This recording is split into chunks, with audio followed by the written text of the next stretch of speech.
ભવિષ્ય છે. મંત્રીશ્રીના અનેક હોદ્દાઓ, સંસદીય મંત્રીના હોદ્દાઓ એમણે આ વિધાનસભાની અંદર સુપેરે નિભાવ્યા છે, રાજ્યમાં નિભાવ્યા છે. આજે ગૌરવ છે કે સદનના એક સભ્ય તરીકે ભારતીય જનતા પાર્ટી રૂલિંગ પાર્ટીના રાષ્ટ્રીય અધ્યક્ષ, દુનિયાની સૌથી મોટી પાર્ટીના જે ભારતના અધ્યક્ષ છે, ત્યારે સ્વાભાવિક છે ગૌરવ હોય. વિધાનસભા ચાલી રહ્યું છે, ગૃહ ચાલી રહ્યું છે, ત્યારે એક સભ્ય તરીકે હાજરી આપવા અને કાર્યવાહીમાં ભાગ લેવા માટે આવે છે. ત્યારે તમામ ધારાસભ્યશ્રીઓ આનંદમાં છે, ભારતીય જનતા પાર્ટીના કાર્યકર્તાઓ અને સમગ્ર વિધાનસભા સંકુલના કર્મચારીઓ પણ અમિતભાઈ સાથે વર્ષોથી બધાને નાતો છે. એનો સાલસ નિખાલસ સ્વભાવ ને એમણે કરેલું કામ એ ખૂબ અહીંયા કર્મચારીઓ અને ધારાસભ્યો યાદ કરે છે. એટલે આજે અમિતભાઈ અહીંયા આવે છે અને વિધાનસભા ગૃહની કાર્યવાહીમાં ભાગ લેવાના છે. ઉત્સાહજનક વાતાવરણમાં તમામ ધારાસભ્યો, મને આનંદ છે કે વિપક્ષના ધારાસભ્યશ્રીઓ પણ પ્રીતિ ભોજનમાં અધ્યક્ષશ્રીના બધાએ હા પાડી છે અને સાથે એક સભ્ય તરીકે બધા સાથે એમને હળી મળી અને વાતો કરવાના છે. ગૃહની અંદર કાર્યવાહીમાં નિહાળવા માટે આવી રહ્યા છે.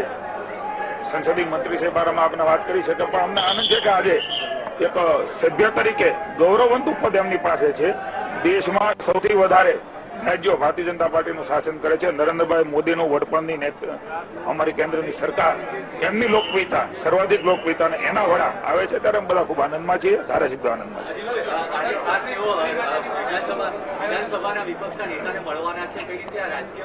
મેં પહેલા પણ કહ્યું, આદરણીય શંકરસિંહજીનો હું આભાર માનું છું.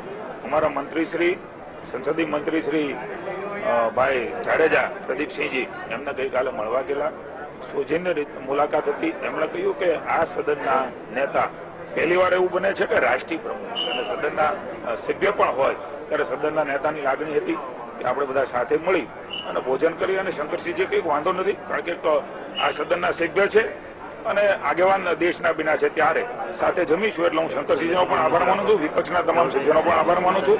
આ બધી સૌજન્ય રીતે પક્ષાપક્ષની વાતો હોય એ જુદી જગ્યાએ હોય છે, પણ ગૃહમાં હોઈએ છીએ ત્યારે બધા રાજ્યની ચિંતા કરતા હોય છે, વિકાસની ચિંતા કરતા હોઈએ છીએ અને બધા સાથે મળી અને અમિતભાઈની સાથે મળવાના છે, જમવાના છે. કાલે ભરતસિંહે એવું કીધું કે ભાજપ જે નવેમ્બરનું જે અમિતભાઈનું નિવેદન એના ઉપર ભરતસિંહે એવું કીધું કે ભાજપને તડજોડી રાજનીતિ કરવી છે, તડજોડી રાજકારણમાં ભાજપ મારે છે ને એ કારણે ભાજપ જે છે ચૂંટણીઓ વહેલી લાવવાની. મારે ભરતસિંહજીને કહેવું છે કે કેટલાક લોકો એનામાં જઈ રહ્યા છે, હવે એવું કહી રહ્યા છે કે અમારામાં તડજોડ કરવાની વાતો કરે છે. પેલા નક્કી કરે એમને શું કરવાનું છે. ભાજપ એના બળબુતા ઉપર ચૂંટણી લડવા જઈ રહ્યું છે, એની તાકાતે લડવા જઈ રહ્યું છે. ભરતસિંહ શું કે એના ઉપર લડવા માટે ભાજપ નથી ગયું, એ કોઈના આધારે લડવા નીકળ્યા છે. ભાજપે પોતાના બળે લડે છે. કોંગ્રેસ